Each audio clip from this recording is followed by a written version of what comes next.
Good morning or good afternoon in Israel for everybody. My name is Oded Orgil, and I'm president of the Canada-Israel Chamber of Commerce. And I want to welcome everybody today to our event here. It's with opportunities for Israeli companies in Canada, for Israeli companies to do business in Ontario and Canada and Vaughan, specifically in Ontario. For those of you who don't know me, I did mention I'm president of the Canada-Israel Chamber of Commerce. And as president, our mandate is to help promote bilateral trade between Israel and Canada through our membership base and strong alliances with governmental organizations, private sector partners, and NGOs. We assist our members to grow their businesses through providing information and presenting opportunities for them in Canada and in Israel. Before we get started, I do want to say a dear thank you to my partner in Israel, Nir Ben David of the Israel-Canada Chamber of Commerce, the managing director here for the Canada-Israel Chamber of Commerce, Lior Abramovich, and as well Kate Jung, who was with us with Vaughan. They were the backbone in putting this event together. Thank you, all three of you, for all the effort and time in putting this event together. Before we start in the introduction of our guests and move forward, we do have, unfortunately, a regret from Consul General Galit Baram. She's actually in Israel, but had a conflict at the last moment with the meeting, so she's unable to attend, but sends her greetings. Mayor Bevilacqua from Vaughan has been such a strong supporter of the chamber. He knew that he wasn't here, but he took the time to put together a video. So I'm going to ask Lior, again, it's a greetings from the mayor. Lior, if I could ask you just to run Mayor Bevilacqua's a video for us, and then we'll get into the actual event.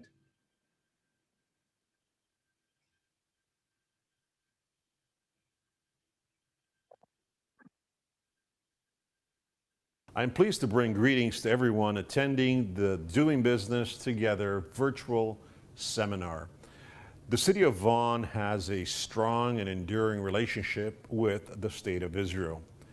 As home to one of the largest Jewish communities outside of Israel, our city remains positively influenced by their social, cultural, and economic contributions. In November 2019, I led a trade mission to Israel to meet with government and business leaders, study innovative best practices, and advance Vaughan's promising city building agenda. Mayor Michael Vidal of Ramla, Israel, and I signed a memorandum of understanding that seeks to advance shared cultural opportunities and experiences between our cities. Thanks to experienced entrepreneurs, dedicated public servants, and engaged citizens, we continue to promote transformational city building initiatives that benefit both Israel and the city of Vaughan.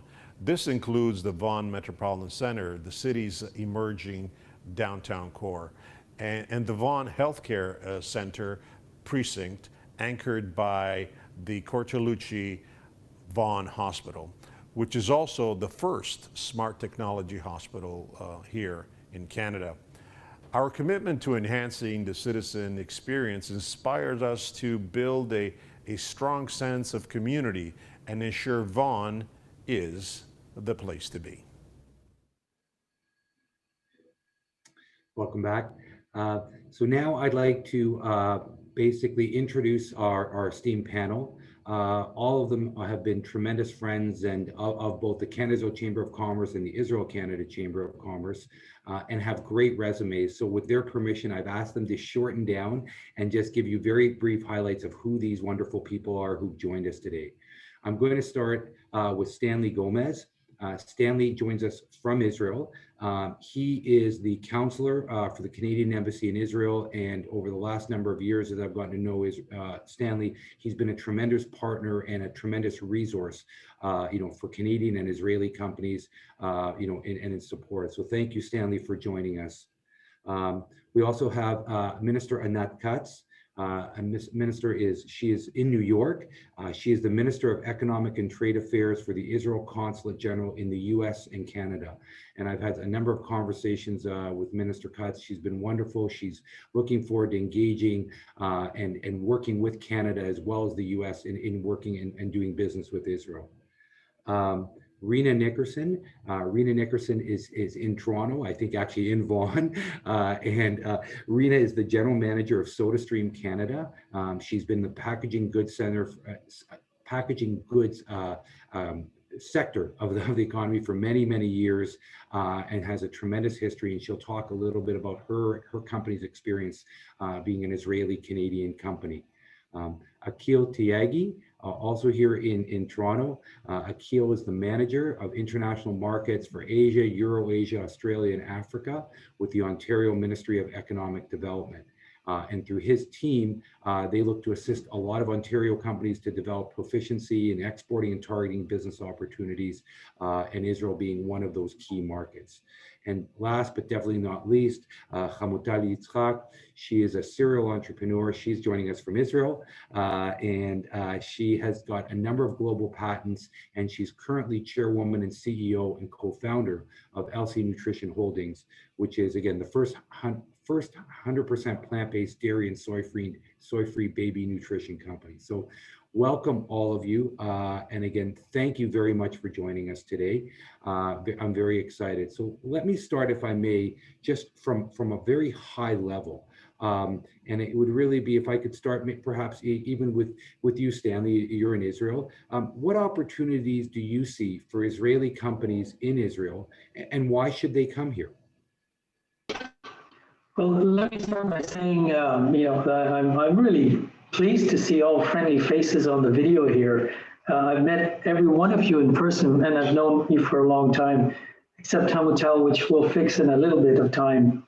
I wanted to say I had the great pleasure of hosting Mayor here in 2019, so it's too bad that I don't get to see him one more time.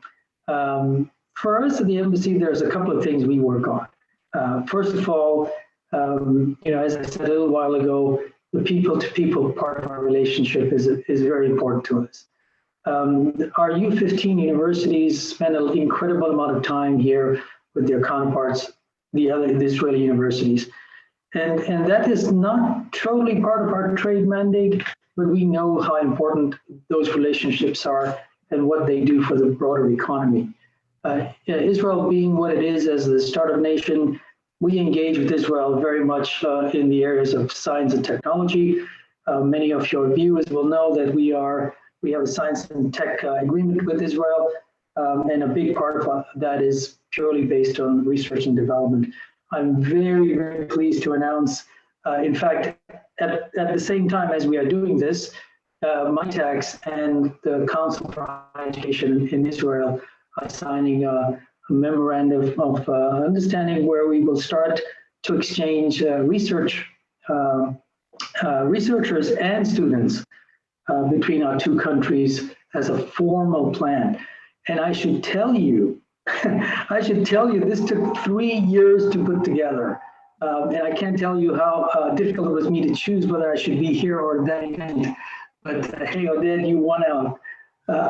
But the significance of that is quite important to us because it lays the foundation of so many things that we're working on. And of course, in terms of sectors, the place that we see most opportunity for Canadian companies in Israel is in the area of life science. And I'll stop there, and then we can come back at a later time. Sure, thank you, Stanley. Anat, I just heard from a Canadian in Israel. Perhaps you could talk about being an Israeli in New York and responsible. Maybe your thoughts on, what opportunities that you're seeing for Israeli companies to do business in Canada? Yeah, absolutely. And thank you, Oded, and thank you, Nir, for organizing this and for inviting me. And again, I just want to echo Stanley. It's a great pleasure to be amongst such a prestigious lineup of speakers. and many of them I'm seeing. This is not the first time, and this is great. I think, and maybe I'll just talk a little bit about my own perspective about this. I've been following what we've been doing. We, meaning Israel, Israelis, the Foreign Trade Administration of the Ministry of Economy in Israel, for quite a few years. I was heading the Americas desk before, and I was responsible for some of our activities with Canada. I was based in DC before, and we were collaborating a lot, by the way, with the Canadian embassy from there. And here I have a direct responsibility, even though I'm based in New York, I have a direct responsibility over our office that is a very active office in Canada. And to be very honest, what I'm seeing is really a lot of interest, especially in the past year, of Israelis in doing business in Canada. And to your question, Oded, what are the opportunities or in what sectors? I will say that it's not surprising that it's extremely broad. I mean, both Israel and Canada, they're highly developed economies. And I think that that explains the very high level of compatibility between the businesses in both sides. I mean, if we're looking at some of the things that our office is working on in Canada, so it's very broad. So it's cyber and it's water, it's consumer products, it's smart mobility.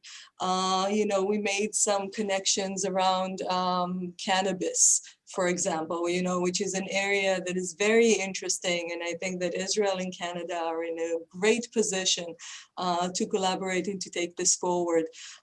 So really, it's very broad, it's across the board, and we're seeing a lot of interest. And some of the things that I think that play a role in that is, one, I think it's worth mentioning the fact that we have an extensive, strong foundation of agreements between us. I mean, Stanley just announced the agreement that is signed today, and I want to take the opportunity and congratulate you, Stanley, you know, for seeing such great fruit of your labor. This is great, and we all know that this exchange of highly gifted and talented people, we know that this is the seed that we're putting in that would later on bear a lot of fruit. So, you know, great job. I also want to mention the fact that we have a free trade agreement between our countries, SIFTA, that was signed in 1997. And I think that it's been so successful that since then our trade in goods basically tripled.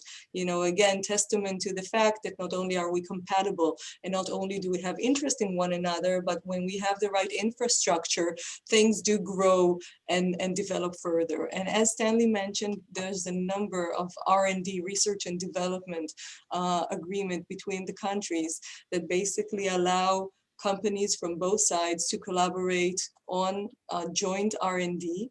And again, this is another thing that we have seen a lot of interest for Israeli companies when they approach the Canadian market. And we've been engaged in assisting specific Israeli companies in identifying partners for R&D efforts. So again, I don't want to take up the entire seminar, so I'll stop here.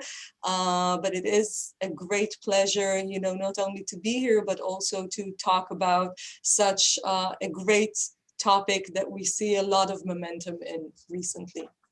And thank you. That again, that gives us some great insight from your perspective. Akil, could I ask you to comment, perhaps? Again, being as someone from the Ontario government's perspective, where are you seeing the opportunities? Again, from a government level, from a big picture level.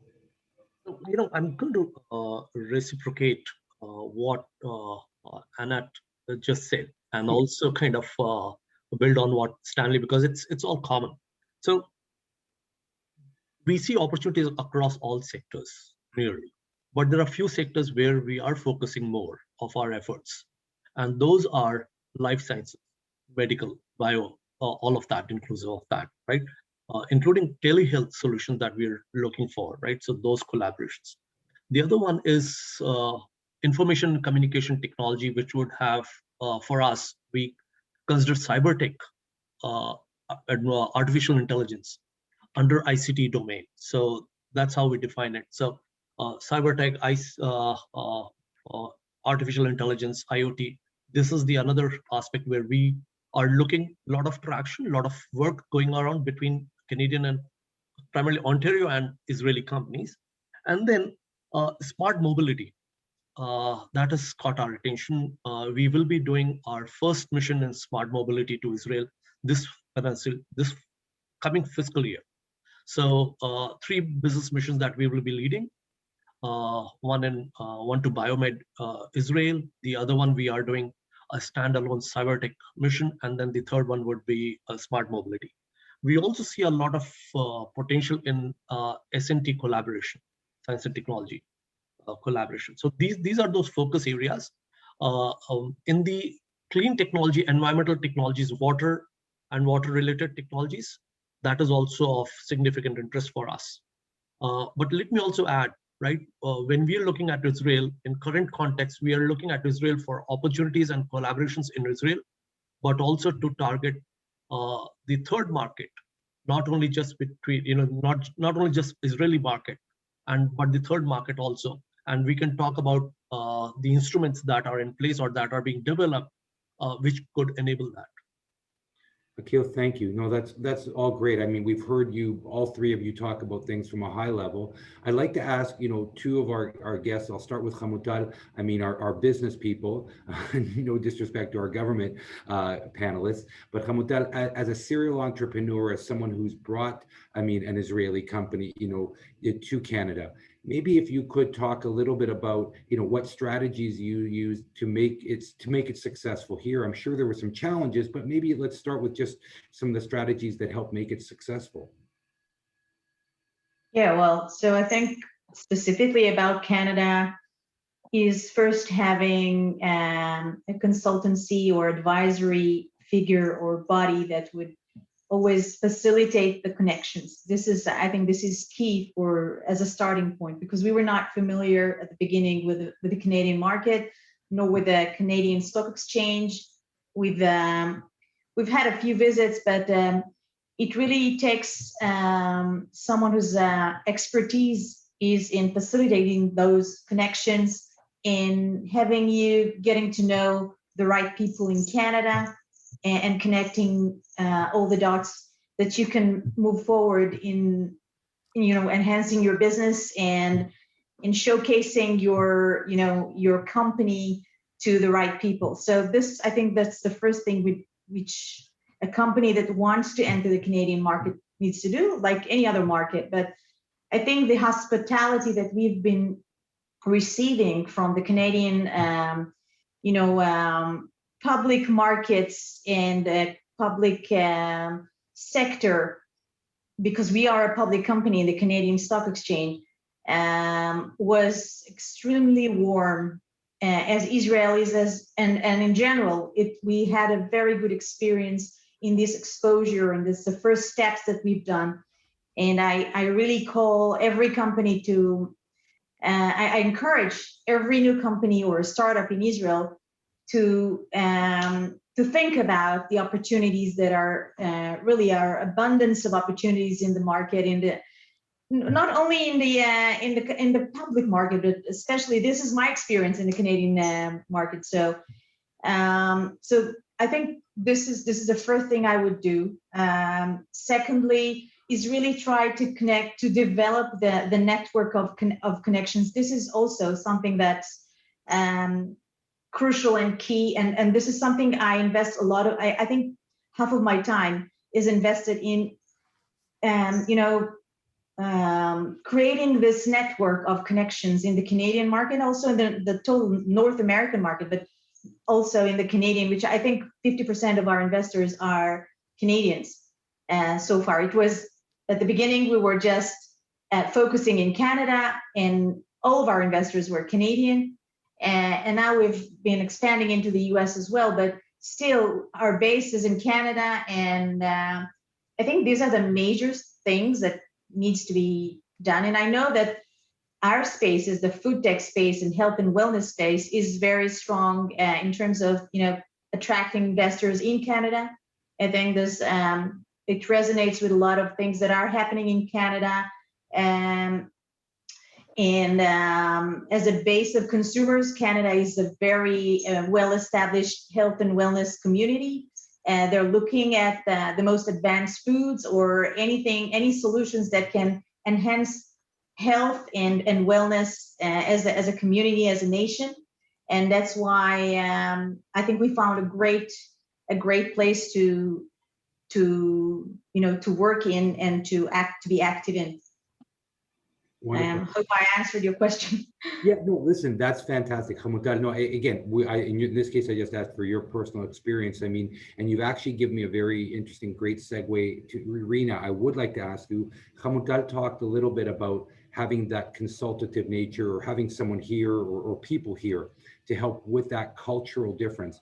I mean, I think in your case, Rina, you're in a different boat. It's a much larger company that was Israeli, then became really a global, but perhaps maybe tell us about your experience is how you see working through some of that cultural change and having that consultant here. You in many ways probably are that consultant, but because I know your background, I don't want to, but if you could talk a little bit about that, Rina, the difference in mentality and culture and how that bridges. And again, obviously it's not insurmountable, but your success through that.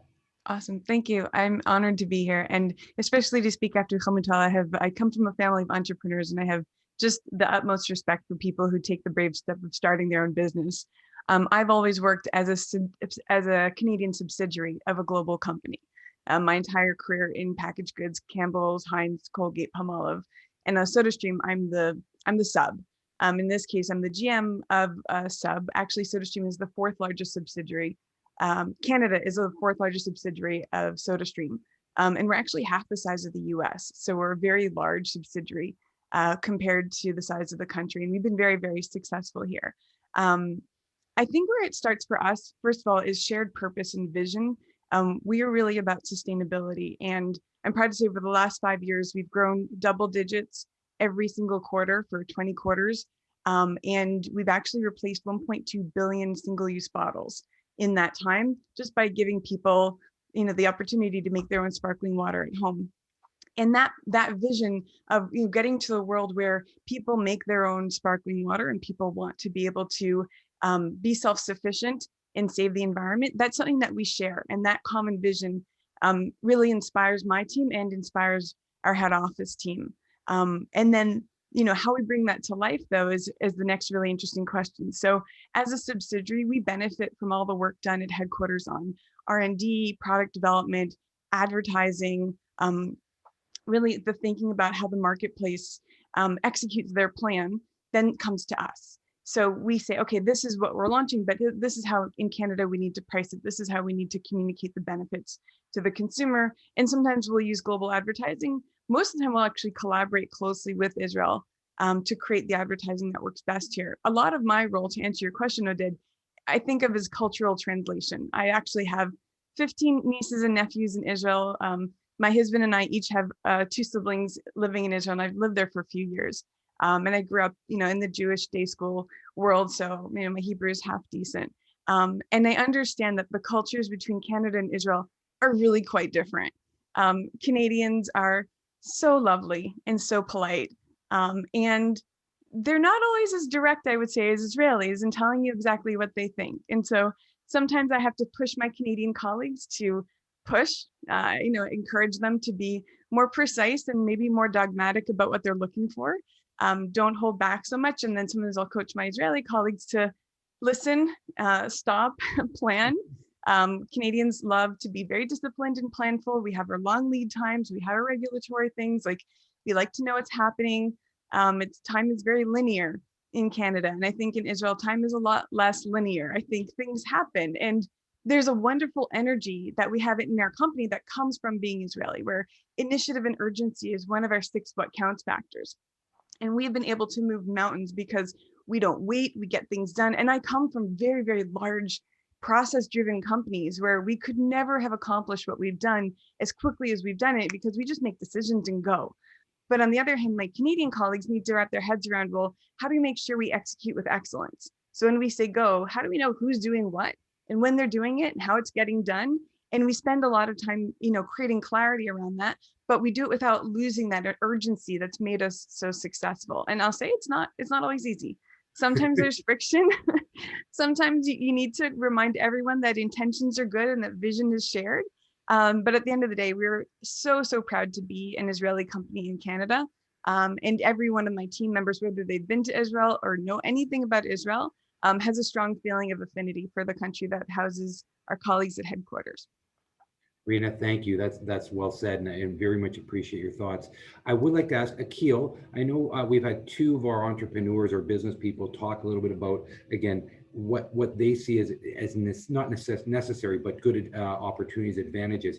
Can you talk about specifically some tips that you can recommend for Israeli companies who are looking to come here, in Ontario, speaking from a governmental point of view? What can they do to accelerate the process, make it smoother, make it better?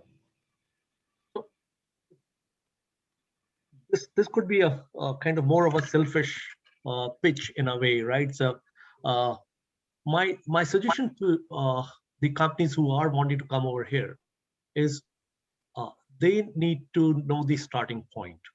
And many a times, the starting point could generally or should be your business councils, business associations, and the government resources that are available. You may want to do your homework well before coming in over here. Talk to the Canadian consulate, Stanley and his team. Talk to them properly. Talk to them. Understand what risks, what opportunities exist. Is there a demand for your product over here? Having done that, when you come over here, it's better to get in touch with your business councils who have fabulous relationship with the governments, and so that's a nice way to get into the stream. The governments over here are very proactive. We help companies not only by providing them adequate advice, but also connecting them with the right partners or getting them into the pipeline, if you may allow me to say that, right? So that's the starting point. Having done that, a lot is primarily built on trust. So spend some time on building that trust, looking at the culture, business cultures, trying to align those culture, and then have a good marketing plan. Unless you have a good marketing plan, you may be going around in rounds, but that you may not achieve the same success as what a planned approach might lead you to. So that's my tip. The next one is look for a good partner. What partners can do many times will surprise you. Great. Thank you, Akil. I'd like to ask, I'd like to direct the next question to Anat or Stanley, or both of you, apologies, is I know we talk about the opportunities, but maybe I'll start with you on that. Some of the challenges, again, here in Canada that we've experienced is Israeli companies go to New York, they go to Boston, they might often, I joke, visit Niagara Falls, but historically they've never come to Toronto.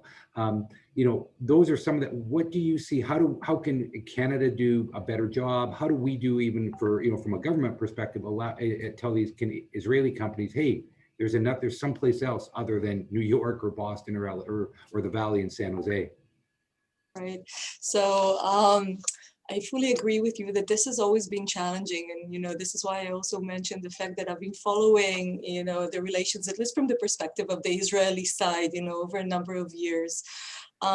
First of all, I would like to give credit to you, Oded, and also to you, Nir. I mean, we're talking about how the governments can play a role and about the local partners, but I think that one entity or type of entity that we should spend time, and acknowledge the contribution of is the chambers of commerce. I think that this is an important part of the ecosystem, and one of the ways to create more awareness is exactly what you guys are doing, and this is organizing these types of seminars and discussing and bringing the opportunity, to the Israeli companies and to the Canadian companies. And I know that the both of you have been very, very active and with many more plans to come. And I think that that's a significant piece of generating more interest in creating, this type of, buzz, if you will, about Canada that is due. More specifically to your point, and we've had this conversation before, and I had this with Stanley as well, at least from our side. I think that this is a very unique and interesting moment in time, because we are seeing significantly more interest by Israeli companies to come and do business in Canada. And in a way, COVID, I think, has been a blessing in disguise. So it's hard to see this as a blessing, but I think that we should also acknowledge the positive that came with this. And part of the positive is the fact that we can hold a seminar like this with all sorts of participants, you know, from multiple locations, and it works, you know, and it's become mainstream. And I think that to take this and understand the meaning of this to the companies, it's really the fact that the world has become flat, and opportunities, you know, are just that. So, you know, companies, they don't necessarily think of all the logistics that are involved, right? They tend to look now more on the specific nature of the opportunity presented and whether or not it may or may not have a business sense or business merit to it, you know. And in the past, I think that it had to do more, you know, when they were starting to consider whether or not they want to do something, they would also always consider, but then I'd have to travel. And if I'm traveling, you know, again, from an Israeli perspective, if I'm traveling to the region, you know what, I may as well start in New York and take it from there. And then, as you mentioned, Oded, they may have or may not have taken it from there and, you know, and moved to Canada. Whereas now I think that we're able to get much more attention from the Israeli companies to actually look at the specific opportunities and to see Canada for what it is. So I think that that's one thing that we've seen recently, you know, that is a positive development. I also feel that Canada in itself, you know, has kind of progressed in the sense that it does in fact represent a bigger opportunities for Israeli companies. Israeli companies are primarily, or Israeli exporters are primarily in the high-tech sector. And I think that there have been a number of initiatives at the Canadian side. And I think that we all mentioned smart mobility, for example, because this is a very, very strong initiative. I mean, the auto sector has a high level of integration with the US auto sector, and Canada has a free trade agreement with the United States, you know, so it's a hub in itself. And couple this with all the developments around smart mobility on the one hand in Canada itself, and with the advancement in this industry in Israel. And I think that all of a sudden you have a whole new sector that just did not exist, say 5 or 7 years ago. And we see robust interest from both sides. And I think that this is just one example. Cybersecurity, you know, I can talk forever about cybersecurity, but I think that we're all tired of talking about cybersecurity because it's become such a huge deal in the past few years. But there are like a number of areas like this that I feel that both Canada and Israel have evolved over the past few years to a point where now we see it's more kind of crystallized the fact that there is a strong case for businesses from both sides. And I just want to finish up on this point again, just to reiterate the services that we are all providing to the companies from both sides, Canadians and Israelis. I think that we heard from both Hamutal and Rina how important it is to be in touch with a local partner, how important it is to be in touch with someone on the grounds to give you the information and kind of the lay of the land.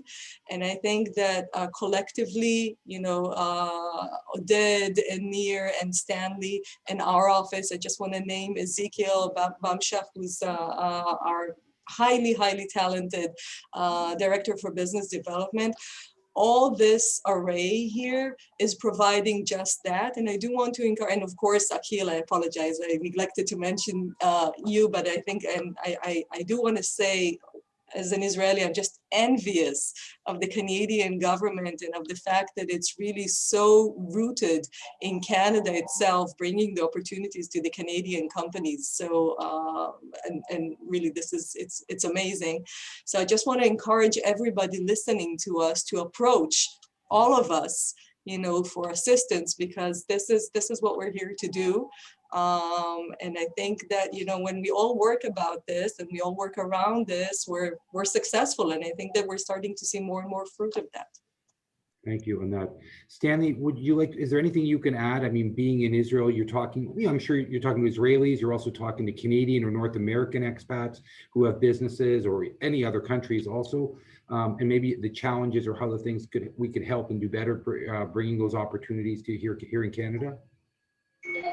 Well, I think I'll pick up from Rena when she used the word translation between our subtle differences between our cultures. If you ask a Canadian, Canadian businessman what they want, you send them a website and they're so happy because it's structured. It's got the pictures on it. It's got the about, and it's got all the information they need, and that's pretty much all they want. If you call an Israeli, they want a WhatsApp number because they want to speak to somebody. They don't want to waste any time on a website. So to pick up on what Anat was saying, the role of the chamber is absolutely critical because you've got a familiar face, a friendly person that you can speak to and get the information you need as fast as possible. 9 out of 10 times when I'm speaking to Israelis, they want to know if they can do something tomorrow morning at 9 o'clock, at 4 in the evening. Whereas, as Rena says, you speak to a Canadian, they'll say, I'll call you back in 3 weeks. And you think, well, why 3 weeks? Why 3 weeks? And there's always a reason for 3 weeks, but it's just a subtle difference in our two cultures. So the role of the chamber is, to me, irreplaceable. We, as the government, provide the foundation. We do these agreements. We provide the open door. We wave our flags and we make the environment workable. But in the end of the day, it's the companies and the chambers that are the drivers of this. Thank you, Stanley. Annette talked a little bit a minute ago just about, again, that COVID has in some ways accelerated processes, and again, allowing even events like this as we're across a number of time zones and locations to happen much more quickly and easily.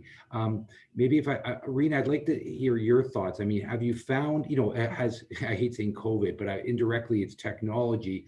Has COVID helped? I mean, and you're on the ground again with an Israeli Canadian company here in Canada, and then I want to ask Hamutala the same thing. How do you see COVID accelerating, helping, hurting the process for companies to come here? So with COVID, I think most companies in my sector have seen growth, certainly in small appliances and also in food, because people are eating and drinking at home. So restaurants are really suffering, and we're picking up a lot of that volume. And so we're finding, from a business perspective, people are very thirsty, drinking a lot of SodaStream and making a lot of sparkling water. And we appreciate the love that we're getting from Canadians. We are struggling, I will say, sometimes with supply. It is hard sometimes to make sure that we can keep up with the demand here. And of course, the factories have to take a lot of precautions in Israel and also our gas filling plant here. And on top of that, we've had some port disruptions that have made things a little bit difficult as well. So I will say, the connectivity, we've always had really strong connectivity. We have a number of regular online meetings like we were having now with our colleagues in Israel. Certainly WhatsApp is a big piece of our connectivity strategy, I guess. But Zoom and Teams also play a big part. So in some ways, we're all home. We're doing very well working from home. In some ways, we miss each other dearly. It's hard to maintain a culture when you don't have an office to be together. And yet I think we've done a good job of it. And we benefited from, SIFTA and the ability to bring things in freely. And I think it's now really on us to make sure we continue to supply the market to the great demand that we're seeing. Thank you, Rena. Hamutal, you're in a slightly different boat. I mean, Rena is part of a very large organization. So again, granted, there's still challenges, but how are you finding, I mean, again, as an on the ground actual company whose CEO is in Israel, publicly listed here in Canada, how has COVID affected that for you? I mean, do you see opportunities? We know the challenges. Do you see opportunities? Yeah, so first of all, I'm fully aligned with what Rena said about the growth of the food sector, especially, the products that are providing or supporting health and immune system, or everybody's more concerned about boosting their immune system, getting better health and wellness. So that aspect of COVID absolutely supported us on our growth and expansion in North America.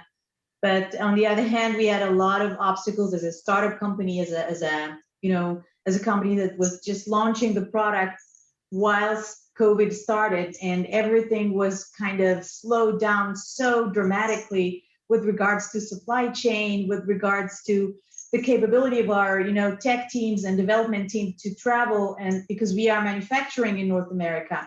And so the travel hurdles and everything that has to do with R&D labs were closed for so many months, and everything that has to do with supply chain was slowed down dramatically at the beginning, and later on became, got into some kind of status quo, but a different way. So regarding connectivity and that wasn't a problem, because everybody moved to, the virtual way of communicating, and that's fine. It's even a kind of a relief to those who used to travel all the time. That was a great part of COVID, and I'm thankful to that. But I just want to say that Canadians use WhatsApp and Americans don't. So that's a great thing, Canadians. That's a great compliment to Canadians. But I think that it goes both ways. It goes both ways. But all in all, because we are kind of Israelis and we never give up on anything, so we struggled with everything, and it was so difficult, but we managed to launch with a delay of, I'd say, 1 month. That was really quite incredible, and I'm saying it very subjectively, but to launch a product in the US, to produce it in the US and Canada in a remote way during COVID was really an extremely difficult mission, and we managed to do it. And we do have feet on the ground, so we did hire people in Canada and in the States, and that's very helpful. So I think at a certain stage as a startup company, you must do that as well. You must have feet on the ground. You need to work by the hours of the North American market. You can't just say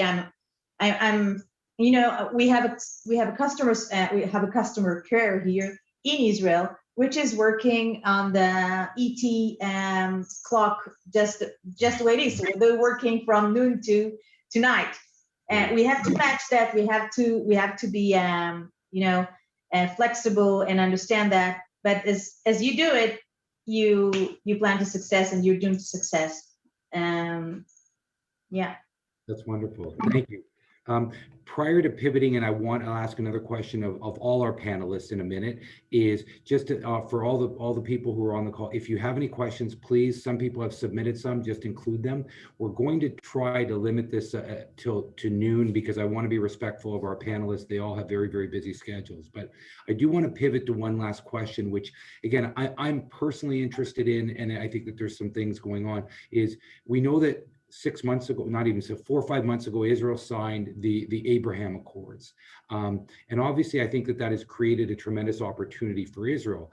But Stanley, I'm going to start with you, if I may, being in Israel, because in the hub of all this, are there opportunities for both Israeli and Canadian companies with Israel and the benefits of what's happened? I mean, a market has opened up for Israelis. I mean, I have my thoughts, but I'd love to hear what you have to say, and all our panelists, about this particular topic. What are the opportunities that this has created?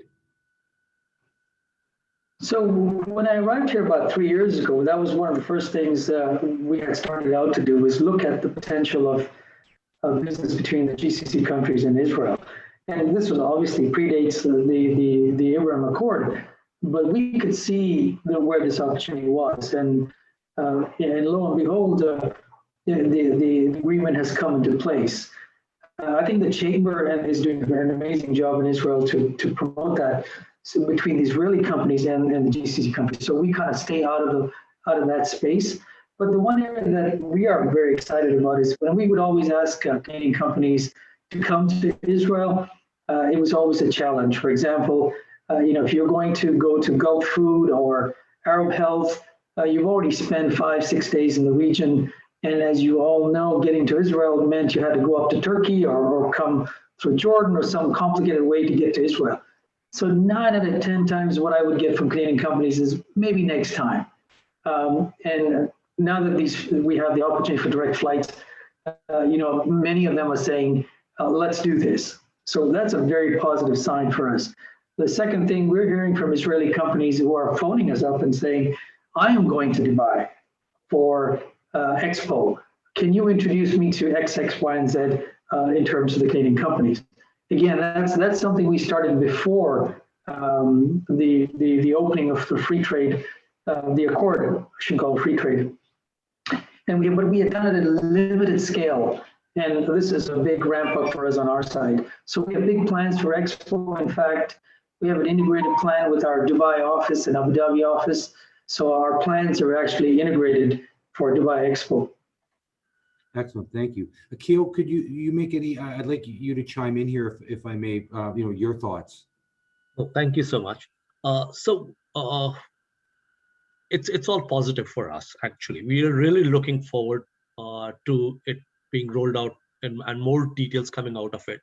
But from whatever information is out there, it's very positive.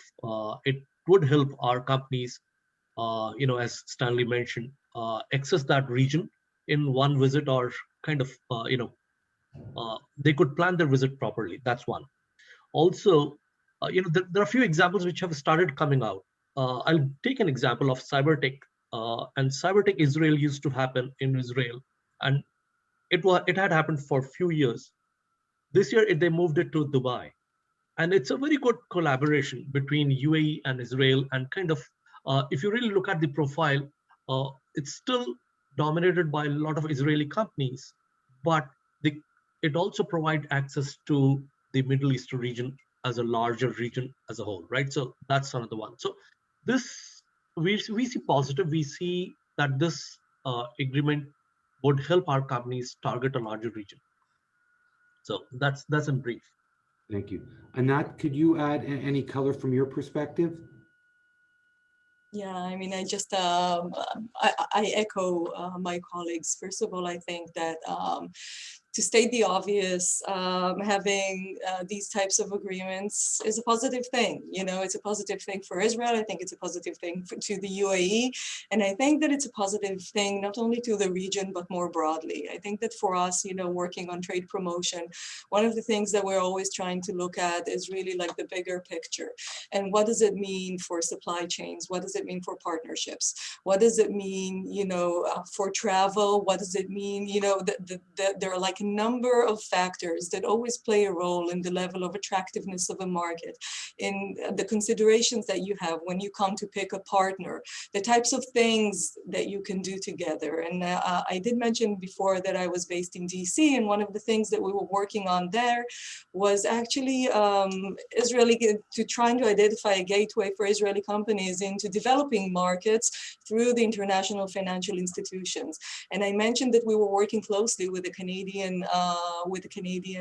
embassy. We're working on a number of topics, by the way, with the Canadian embassy, much of it on trade policy, by the way, where we saw off an eye to eye, and it was very interesting for us, but also with regards to opportunities for Israeli and Canadian companies to partner for third markets. And I think that now, it's really, and again, I said this, I used this term before, it's so valid that I have to repeat it. It's an interesting and great moment in time. With this opening up, and as Stanley had mentioned, I think that all of a sudden Israel is much more integrated into the Middle East. So Israel in itself is kind of changing status, again, for the better in foreign eyes. And we see a high level of receptiveness and a lot of anticipation, by the way, to Israeli products and Israeli technologies in the UAE. I mean, we've had this for a long, long time. It was harder, it was more challenging. Now it's out in the open. We're opening an office there. And I think that all around, and thank you, Akil, for mentioning Cybertech in Dubai, because I think that we're going to see more of these types of things. We're going to see more collaboration in the Middle East. We're going to see more interest in, kind of 3- or 4-way partnerships, because I think that Dubai represents, yet another different angle, of opportunity than just a bilateral, just a bilateral one. It's a very interesting market, I think, for both Israeli and Canadian companies. I think that areas where both companies excel in are very relevant over there. And I think that there's a lot of thirst and a lot of openness, both to Israelis as well as to Canadians. And I think that Israelis and Canadians that collaborate would be very, very welcomed over there. So I think that one of the things, that we're looking at is really how to create the infrastructure for these types of like three-ways collaborations. So, we're establishing our office over there. We're talking also in the United States, I will say, but with other places in other countries as to how to really leverage this opportunity. And you did say if I can kind of add some color to this. So yes, I mean we started receiving some inquiries in our office from Canadian companies that are kind of interested in what is it that we're doing in Dubai, and can we connect them to Israeli companies that are starting to work in Dubai. So I think it's very new, it's very young, it's very fresh, but at the same time, you see that when something is interesting, there's demand, and you can see this in Israel every time. It's always kind of bottom up, right? This is how we know that we're like at the right direction because we follow, we hope to follow the leaders, but often, we follow what's going on the ground. And I think that we have here the entrepreneurs and like the private sector that would, tell you this story as well. It's very true in the case of Israel. And I think that the fact that we're seeing this coming, from the ground up is a strong testament to the fact that there is a unique opportunity over here, and it's our responsibility to try and leverage this for the benefit of all of us. Great, thank you very much. We don't have a lot more time. We've actually had a couple questions come in. I'd like to direct the first one, if I could, to Hamutal. It's regarding the capital markets. You had talked about going public in Canada, and someone has asked the question. I mean, again, what made you choose the exchange? I mean, we know that there are three predominant exchanges here in Canada: the TSX, TSX Venture, pardon me, four: TSX, the TSX Venture, the Canadian Securities Exchange, and now the NEO, which is fairly new. Maybe talk, if you can, just for a couple minutes, what your experience was and why you chose which direction you did. If you mean why we chose this certain exchange that we've chosen, or why did we choose the public or the capital market? Let's say yes. No, but no, I think I know why you choose the capital markets, and many people, maybe why the exchange. I think that's what the question is more specifically. Right. Yeah. So it's also a matter of qualification, of whether you're qualified to a certain exchange or not. It depends on the valuation of the company. And so we were qualifying only for the TSX Venture Exchange, which is actually serving more growth companies, startup companies, companies with a lot of potential, but starting as a small company. So that was the only thing that we could. I think that was maybe the only option. Maybe there was another option, but that was the major consideration that we've done. And don't think we considered too much other options. That was the only option that was presented to us back then. I know that NEO is now another option, quite attractive to. I think it should be vetted by companies that are entering the capital market in Canada. Absolutely, we are talking to them as well, but currently we are on the Toronto Stock Exchange Venture, and we'll probably be uplisting to the higher level exchange, to the TSX. So don't have much to say about that because it's really a matter of qualifying. So it's yeah.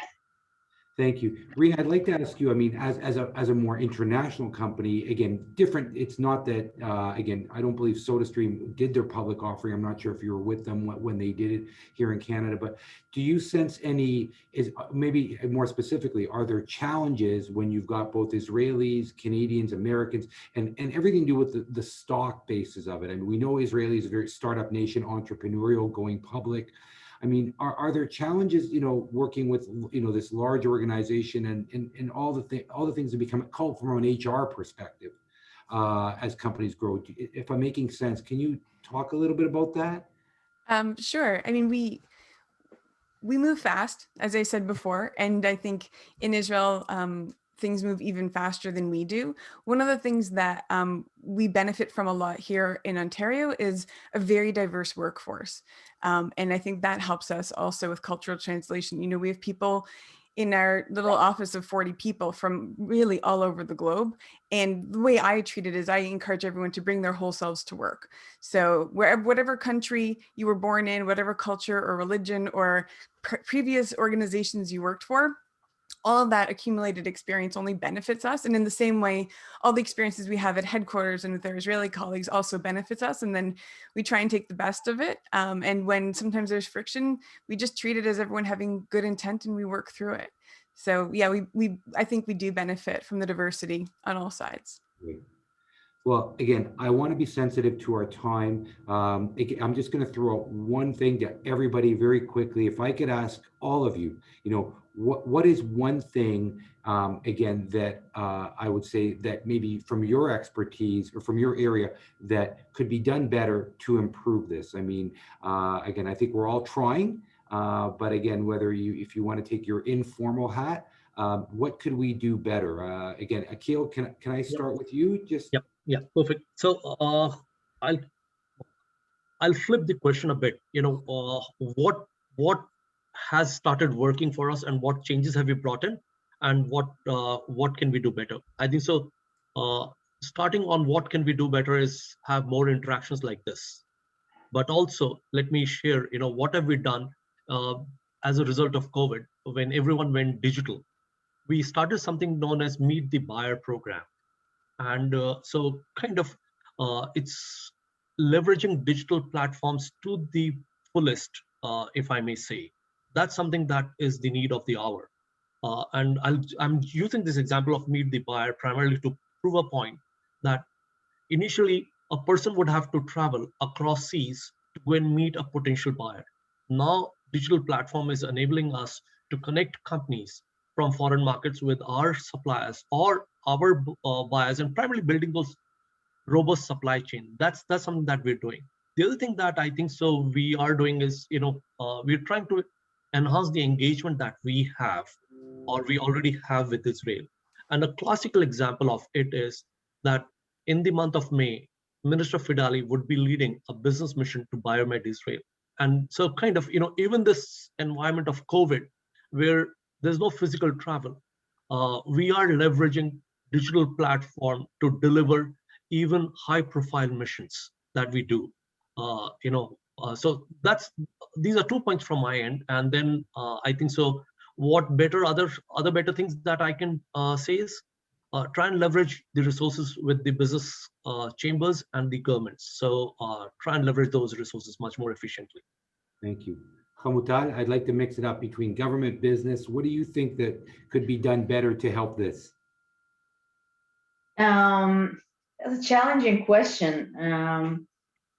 I think maybe making all kinds of this kinds of meetings and mini talks about how to, and maybe engaging entrepreneurs that already did that in Canada with young companies that want to do it, and creating those encounterings and those meetings, those small, and enabling them to ask questions and maybe to get connected and be aided by our network would be very useful for other companies to learn, and then we can also really help with our experience and everything. I think that could be a very good idea.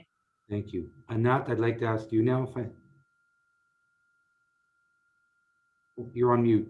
Yeah, no, I lost the mouse, but I found it. So no, I completely agree. I think that the name of the game here is more interaction, and it can take many different forms. So I think COVID showed all of us that physical boundaries are not real boundaries, and we can still interact and even interact effectively. I think that this has been a very important lesson, to all of us, because I think that looking forward in I'm very hopeful, you know, that we're kind of nearing the end, or like nearing like a new time, better time for us in terms of the pandemic. But I'm very sure that many of the positive things that we have learned would continue and stay with us. I think that this is a hugely effective tool that will enable all of us to do more and to enhance interaction. And I think that the one point, you know, that for us at the Foreign Trade Administration of the Israeli Ministry of Economy, you know, the one thing that we try to do the most and we put the most emphasis on is really the one-to-one interaction. So with every activity that we do, with everything that we do, you know, it could be a fantastic webinar. It would always have to end, you know, for us with one-on-one meetings, because we understand that the value, the actual value for people who really, really want to do business lies there, right, in the one-to-one interaction. So it could be a webinar with meetings, it could be just meetings, it could be a physical delegation, it could be a virtual delegation. We were very happy, by the way, to hear about the prospective visit of the minister, and I know that we're already working to set up meetings between us. We should hopefully be able to reciprocate soon. So I think you know, doing more and, you know, more like this. Great, thank you. Rena, I saw you nodding your head, and I know it's harder I'm sure it's so, but if there's anything you can add, that would be great. Oh, I think everyone said what had to be said on this. I think you guys are brilliant.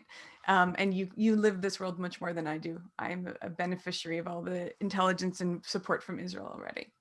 Thank you. And last but not least, Stanley, is there anything you'd like to add from my friend in Israel via, and just your thoughts on what could be done that's a little to improve? Well, I wouldn't say improve, but I think there's one message that we are not doing a good enough job of promoting it. And I'll pick up from what Rena said. The cornerstone of the Canadian, I would even call it business. The cornerstone of our philosophy is immigration. And immigration, in the way we treat it today, is very much about talent, acquisition. And if you look at Israel and you look at Canada, what are we both trying to do? We're trying to find talent, and we're trying to grow companies. You cannot grow companies without talent. And I think there's one message that Israeli companies have not heard enough from us across the board is we have access to talent from everywhere. And I don't think we do enough, you know, we don't do enough chutzpah on our part, in the Canadian part. And I would say even we don't do enough hasbara, that's the right word I'm looking for, on our part, when we speak about this strength of our country.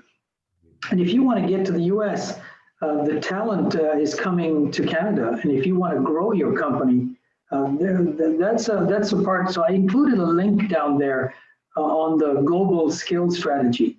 And if any of you have done any reading, you will know that every subsequent government that we had has put an incredible amount of energy into the global skills strategy. And global skill is about talent. In a world where everybody's looking for talent, we're your partner. Wonderful. Thank you, Stanley. And again, we've gone 2 minutes over, but it's been my pleasure. Thank you, all our panelists. You guys, I appreciate your time. It's very valuable. I think I want to speak on behalf, I hope, of all the people who attended. I've gained tremendous insight to this. I very much appreciate it. Again, I want to thank one more time Nir Ben David, my partner at the Israel-Canada Chamber of Commerce, Lior Abramovich, who's our managing director. And again, as someone who Anat pointed out, Ezekiel Barmash, who is like our partner here in Toronto. So thank you, all of you, for your attendance. I wish you everybody stay safe, stay happy. And again, the goal is within the next 6 months, we're doing this live. You know, so again, thank you all for participating, and be well, and we'll look forward to our next event. It'll be next month, everybody. So stay safe. Thank you so much. Thank you. Thank you. Take care. Bye. Thank you all, panelists. Good.